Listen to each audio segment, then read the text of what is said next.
اب چھوٹی سی آپ کو ایک مثال دوں اس سے پہلے کہ آپ اس کا جواب دیں گے. اب دیکھیں آرٹیکل 62 63 کی بات ہوتی ہے. ہم پاکستانی جو غیر ملک میں موجود ہے ان میں سے کتنے آدمی ہیں جو ممبر آف پارلیمنٹ بننا چاہتے ہیں؟ بات ممبر آف پارلیمنٹ کا نہیں ہے، بات اصول کا ہے. جب آپ وہاں فارن ایکسچینج کی بات کرتے ہیں تو یہ آپ کے جو لوگ موجود ہیں باہر انہیں بڑی عزت کی نگاہ سے دیکھا جاتا ہے اور بڑا یہ ان کا کمال ہے. لیکن جب ان کو یہ کہا جائے کہ آپ پبلک آفس رکھ سکتے ہیں تو وہ کہتے ہیں کہ آرٹیکل 62 63 کے آپ کو مار دے رہے ہیں. سوال یہ پیدا ہوتا ہے وہ آرٹیکل یا تو پڑھا ہی نہیں گیا تھا، اور اس میں جو سیکشن ہے لگائی گئی ہے اس میں ایک فل سٹاپ لگا دیں تو 2 منٹ کے اندر اندر لیجسلیشن ٹھیک ہو سکتی ہے. میرے خیال میں مجھے اگر میرا حافظہ صحیح کام کر رہا ہے جی 62 63 یہ وہ تو نہیں ہے کہ سالے ہو. جی یہ سالے والا ہے. نہیں اس میں یہ ہے جی کہ پبلک آفس کے لیے وہ آدمی کھڑا ہو سکتا ہے جو کوالیفیکیشن دی گئی ہے اس میں وہ کھڑا ہو سکتا ہے جو شہری ہو پاکستان کا اور اس نے دوہری شہریت حاصل نہ کی ہو، حالانکہ یہ پاکستان سٹیزن شپ ایکٹ یہ میں عرض کرتا ہوں. یہ میں اور اداروں کی طرف خصوصی طور پر وہ کیجیے گا میں عرض کرتا ہوں کریں کس طرح. میں عرض کرتا ہوں میں اب یعنی اس طرح کی بات کرتے ہوئے نا مجھے بڑا خوف آتا ہے کہ فوراً ہم لوگ لیبل لگا دیتے ہیں فوراً. اچھا میرا ذاتی خیال یہ ہے کہ پنجاب میں شاید یہ صورتحال اس طرح کی نہ ہو. پنجاب میں شہباز شریف صاحب جو ہیں وہ ٹیلنٹ ہنٹ کرتے رہتے ہیں وہ، اور ان کی کوشش یہ ہوتی ہے کہ ان سے فائدہ اٹھایا جائے. لیکن بیوروکریسی، یہ آپ کی بات بالکل ٹھیک ہے، بیوروکریسی یعنی آپ سے معذرت کے ساتھ جی میں چلا جاتا ہوں تھوڑی دیر کے لیے. لیکن بیوروکریسی جو ہے ہماری وہ اقتدار اعلیٰ آپ اسے سمجھ لیں. بالکل ہاں، وہ جو چاہے گی ہوگا اور جو نہیں چاہے گی وہ نہیں ہوگا. یہ میں یعنی کئی دفعہ میں لکھ بھی چکا ہوں یہ بات میں، بلکہ پھر ایک دفعہ معذرت ایک منیر نیازی مجھے یاد آ گئے. وہ کہتے ہیں میں جس سرکاری دفتر میں جاتا ہوں سیکرٹری سے ملنے تو پتہ چلتا ہے جی میٹنگ ہو رہی ہے. کہتا مجھے سمجھ نہیں آتی یہ دولے شاہ کے چوہے کیا میٹنگ کرتے ہو. تو بہرحال باقی جہاں تک یعنی جس مسئلے کا آپ نے کہا ہے کہ میں جہاں تک ممکن ہوا، جہاں تک میرا ہاتھ گیا وہاں تک میں انشاءاللہ اس کے لیے ضرور کوشش کروں گا میں. اور لیکن کل آپ کو یاد ہوگا کھانے پہ ہمارے اوورسیز پاکستانی دوست تھے، مجھے ان کا نام نہیں یاد رہا، انہوں نے اس بات کی مخالفت کی کہ یہاں ووٹ کا حق دیا جائے. انہوں نے کہا کہ اگر ووٹ کا حق دیا گیا تو پاکستانی جو ہیں یہ سپلٹ ہو جائیں گے بہت زیادہ. ایک پہلو اس کا یہ بھی ویسے ہے موجود ہے. اصل میں یہ ہے جی کہ جہاں تک تعلق ہے نا جی سیاسی جماعتوں کا، اس کے تو میں خلاف ہوں بہت برائی یہاں ہونے نہیں چاہیے، یہاں ہونی نہیں چاہیے سیاسی جماعتیں، کسی سیاسی جماعت. اور دوسرے اور آپ لوگوں کو چاہیے کہ آپ جو یہاں کی پالیٹکس ہے اس میں حصہ لے. اس میں جب آپ کسی بڑے مقام پہ پہنچیں گے تو پاکستان کے لیے ایک تو پاکستان کا نام روشن ہوگا، پھر پاکستان کے دشمنوں کا آپ اندر رہ کر مقابلہ کر سکیں گے. دو چیزیں اور تھی جو میں، چونکہ وقت ہمارے پاس بہت کم ہے اس لیے، لیکن دو چیزوں کی میں توجہ چاہوں گا آپ سے. ایک تو یہ ہے جی کہ پاکستان کو جو باہر دو بڑے مشکلات ہیں نا جی، ایک تو ٹیرورزم ہے اور دوسرا ہمارا مذہب ہے، کیونکہ اس کو بھی ٹیرورسٹ کہا جاتا ہے. یہ کوئی طریقہ نہیں ہو سکتا جی کہ مولوی آپس میں مل جائیں یا ہم ان کو نکال کے کریں اسلام کو کسی طرح سے ہم خدا کے لیے یہ مولویوں کو مزید نہ ملنے دیں جی. یہ کوشش کرے کہ یہ اور علیحدہ علیحدہ ہو جائے. ہمارا بیڑا غرق کیا ہے انہی لوگوں نے بیڑا غرق کیا ہے. میں تو ایک بات کہا کرتا ہوں کہ اگر آپ اپنی صحت اچھی چاہتے ہیں تو ڈاکٹر کے پاس نہ جائیں، اگر آپ اپنی عاقبت اچھی چاہتے ہیں تو مولوی سے بچیں. یہ دونوں ڈاکٹر جو ہیں ہمارے پاکستان میں وہ صحت کے لیے خطرہ بنے ہوئے ہیں، اور مولوی جو ہیں وہ ہماری عاقبت خراب کرنے میں لگے ہوئے ہیں. لیکن ایک تھوڑی سی میں آپ سے قطع کلامی کر رہا ہوں. ہمارے ہاں جتنے بھی عامر آئے، جتنے بھی یہ لوگ آئے، مجھے ان سے سب سے بڑا گلہ یہی ہے کہ یہ لوگ ان کا مکو ٹھپ سکتے تھے لیکن انہوں نے یہ نہیں کیا، یہ کام بلکہ استعمال کیا اور ان سے کام لیا بہت زیادہ. سیاستدان جو ہیں یعنی جو منتخب جمہوری حکومتیں ہیں وہ یہ کام نہیں کر سکتی، اس لیے کہ ان کے ہر جمعے کو انہوں نے لاؤڈ سپیکر ان کے ہاتھ میں ہوتا ہے اور لاکھوں لوگوں کو اگرچہ، لیکن ایک دیکھیں یہ ایک بات میں سے بات نکل آئی ہے کہ کمال کی بات ہے یہ کہ کروڑوں لوگ ان کے پیچھے نماز پڑھتے ہیں، ووٹ ان کو نہیں دیتے. آپ یہ دیکھیں، یعنی ہم کہتے ہیں نا کہ انڈیا جو ہے سیکولر ملک ہے، میں سمجھتا ہوں کہ ہمارا پاکستانی جو ہے وہ انڈین سے 10 گنا زیادہ سیکولر ہے. وہاں مذہبی جماعتیں جو ہیں برسر اقتدار آ جاتی ہیں، ہمارے ہاں آج تک کوئی مذہبی جماعت جو ہے وہ برسر اقتدار نہیں آئی. اور عوام کو ہم لوگ سمجھتے ہیں سادہ لو، عوام سادہ لو ضرور ہے، لیکن انہیں یہ ضرور پتہ ہے کہ ان کے پیچھے نماز تو پڑھنی ٹھیک ہے، لیکن ان سے وہ کام نہیں لینا جو اقبال نے کہا ہے کہ سبق پڑھ پھر صداقت کا، شجاعت کا، کہ لیا جائے گا تو اس سے کام دنیا کی امامت کا. یعنی دنیا کی امامت کا کام ان سے نہیں لیا جانا، ان سے صرف نماز کی امامت جو ہے وہ ہو سکتی. آپ کا کہنا یہ ہے جی کہ ہم توقع نہ کریں کہ ہم جلدی مسلمان ہو جائیں گے، کیونکہ ہم وہ میری خواہش ہے طبقوں میں بٹے رہیں گے. سب سے پہلے ہمارے یہ فسادی مولوی جو ہیں نا، یہ اسلام قبول اگر کر لیں تو پھر ہم بھی، ہمارے حالات بھی قاضی صاحب آپ کی بہت فالوئنگ ہے پاکستان میں بھی، یہاں پہ بھی، ہر جگہ پہ. تو میں 2 درخواستیں آپ سے ضرور کروں گا، اور انشاءاللہ آئندہ بھی آپ سے باتیں گے تو درخواستیں بڑھاتا جاؤں گا. لیکن پریکٹیکل آدمی ہوں، ایک تو آپ یہ کوشش کریں جی حکومت وقت کو بھی بتانے کی، اور یہاں پہ بھی عوام کو، کہ کسی طرح ہم صرف بنیادی اسلام کی طرف آ جائیں تو ہمارے بہت سے مسائل حل ہو جائیں گے.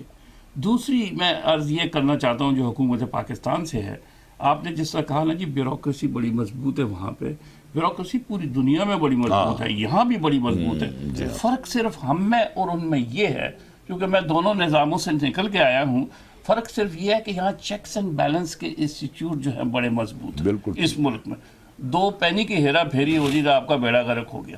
وہاں پہ چیکس اینڈ بیلنس نہیں ہے. اگر حکومت چاہے تو checks and balance administrative legislative دونوں چیزیں موجود ہیں پاکستان میں.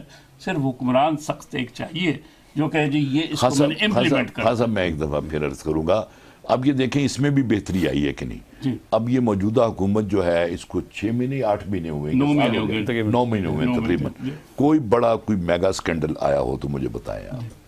نہیں آیا جی، فی الحال نہیں آیا، فی الحال نہیں آیا، بالکل نہ. اور یہ آنا بھی نہیں ہے، یہ میں آپ کو بتا دوں، میں بالکل نہیں آئے گا، کیونکہ یہ میڈیا ہے اور جوڈیشری ہے. یہ ایک بہت بڑا چیک اینڈ بیلنس ہے جو آپ فرما رہے ہیں نا، یہ ایک بہت بڑا. باقی آپ نے جو یہ کہا کہ اگر ہم دین کی طرف آ جائیں، صحیح دین کی طرف، تو ہمارے مسائل حل ہو جائیں. مجھے ایک دفعہ فیصل آباد سے ایک پمفلٹ نما اشتہار سے ایک آیا کہ اللہ میاں سے ڈائریکٹ بات کرنے کا طریقہ، ڈائریکٹ کال کرنے کا فون نمبر. اچھا، اس میں جو فجر کی رکعتیں ہیں وہ لکھ دی، زور کی تو ایک نمبر بنا دیا. میں نے اس پہ کالم لکھا، میں نے کہا جی اس نمبر پر میں کشمیری مسلمان کئی دفعہ ڈائل کر چکے ہیں تو پتہ چلتا ہے کہ اللہ تعالیٰ فون انگیج ہے، اللہ تعالیٰ امریکن پریزیڈنٹ سے باتیں کر رہا ہے. مطلب پھر فلسطینی ڈائل کرتے ہیں تو پتہ چلتا ہے کہ پھر فون انگیج ہے. آخر میں نے کہا جی کہ بات یہ ہے، یہ نماز، روزہ، حج، زکوٰۃ، یہ ساری چیزیں جو ہیں، یہ عبادتیں، یہ ہماری روح کو سکون دینے کے لیے ہیں. جہاں تک قوموں کی ترقی، عروج اور زوال کا تعلق ہے، اس کے لیے اللہ تعالیٰ نے ایک ہی قانون تمام اقوام کے لیے رکھا ہے. ترقی صرف انہی کی ہوگی جو جستجو، علم، تحقیق اور امانت اور دیانت پر عمل کریں گے. اس کے لیے کسی ڈائریکٹ ڈائلنگ کی ضرورت نہیں ہے.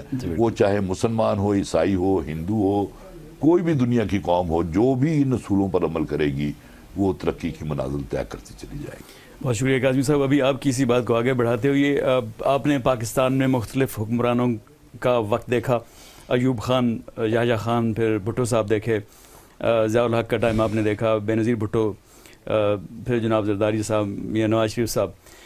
آپ ان میں سے کس حکمران کو کوئی 10 میں سے کوئی 9-10 نمبر دیتے ہیں اسی سارے پیرامیٹر پہ جس پہ آپ نے بات کی ہے؟ میں پھر وہی بات آ جاتی ہے نا کہ فوراً لیبل لگ جاتا ہے. اور یہ سوچے سمجھے بغیر کہ کوئی آدمی ایسا بھی ہے جو اپنے ضمیر کے مطابق بھی بات کر سکتا ہے. اب میں موجودہ حکومت جو ہے اس سے مجھے کچھ نہیں لینا دینا. یہ جو میں الحمراء آرٹس کونسل چلا رہا ہوں یہ آنریری ہے. بورڈ آف گورنرز نے اس کے لیے ایک رقم کہا کہ یہ ہر مہینے دینی چاہیے چیئرمین کو کیونکہ وہ بہت محنت کرتا ہے.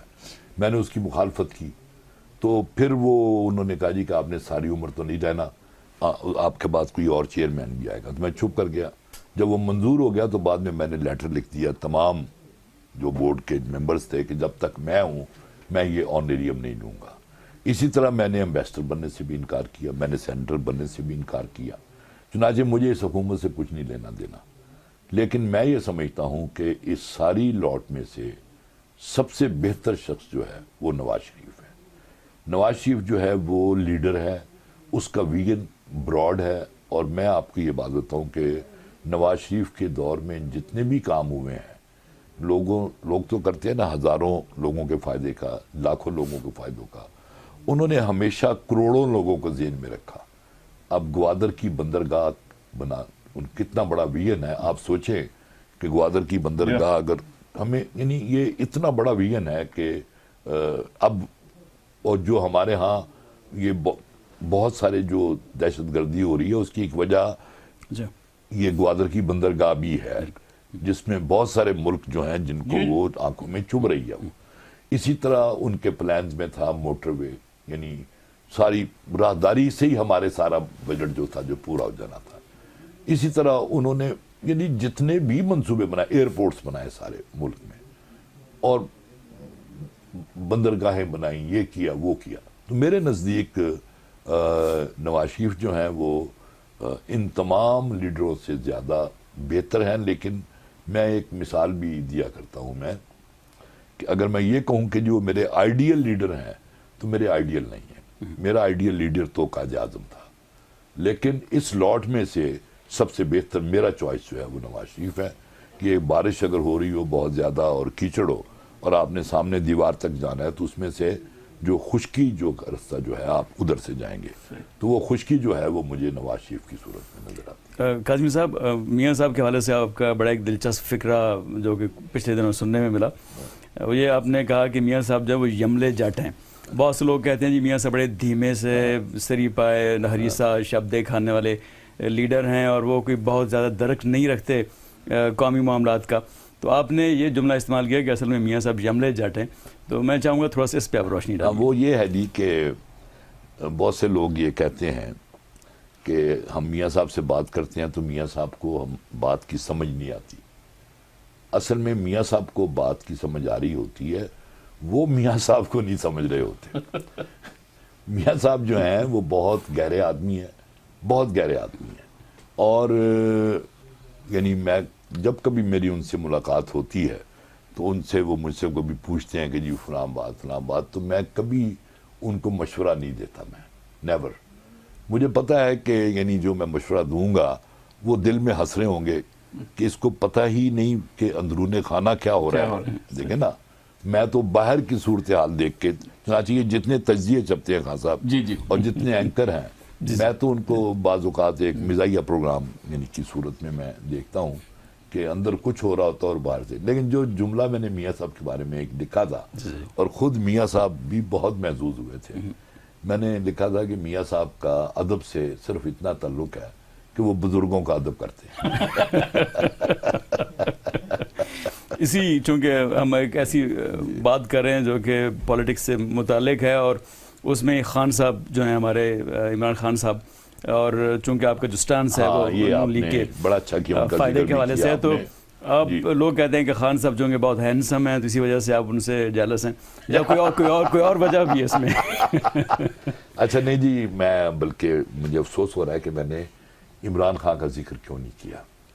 میں یعنی دل کی بات آپ کو بتاؤں, دوسرا بندہ جو مجھے اچھا لگتا ہے, آپ حیران ہوں گے میری اس بات پہ, جس کی کریکٹر کے بارے میں مجھے کوئی شبہ نہیں ہے, جس کی حب الوطنی کے بارے میں مجھے کوئی شبہ نہیں ہے, اور جس کے پیشن کے بارے میں مجھے کوئی شبہ نہیں ہے, وہ عمران خان ہے. اچھا, یعنی یہ مجھے دو بندے لگتے ہیں, ایک نواز شریف اور دوسرا عمران خان.